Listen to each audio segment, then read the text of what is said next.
Imagine stepping onto a floating palace so perfect they called it unsinkable. So beautiful it felt like the Garden of Eden itself. I was there on the first day, and I watched paradise sink. This is the story of the RMS Titanic, from its glittering maiden voyage to the final, freezing moments no one was meant to see. My name doesn't matter. What matters is what I saw. On the morning of April 10, 1912, I boarded the largest, most luxurious ship the world had ever built.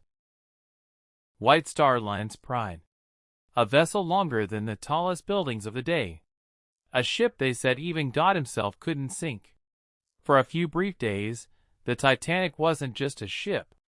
It was the Garden of Eden on the Atlantic, a paradise of marble, crystal, and electric light drifting between the old world and the new. Today I'm taking you inside that paradise. We'll walk its decks, meet its passengers, and stand with them in the final hours when heaven turned to hell. If you love history and the romance of travel the way I do, stay with me. First class wasn't just accommodation, it was theater. The grand staircase rose like a cathedral under a glass dome, crowned with a clock of honor and glory crowning time.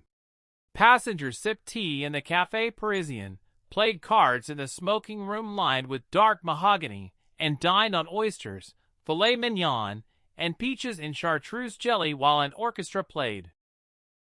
Even second class was finer than first class on most other ships. Third class? Clean berths, hot meals, and open decks, a level of comfort most immigrants had never known. And the passengers? They were a cross-section of the age. Millionaires like John Jacob Astor IV and Benjamin Guggenheim. Newlyweds. Families chasing the American dream. Crew who had signed on for steady work and a taste of the high life. I walked among them on that first day. Children raced along the boat deck. Ladies in feathered hats strolled the promenade. Gentlemen in evening dress argued politics over brandy. For a moment, class almost disappeared under the shared wonder of this impossible floating world. On the night of April 14th, the Garden of Eden met its serpent. At 11:40 p.m., the ship struck an iceberg on its starboard side. A glancing blow. Quiet.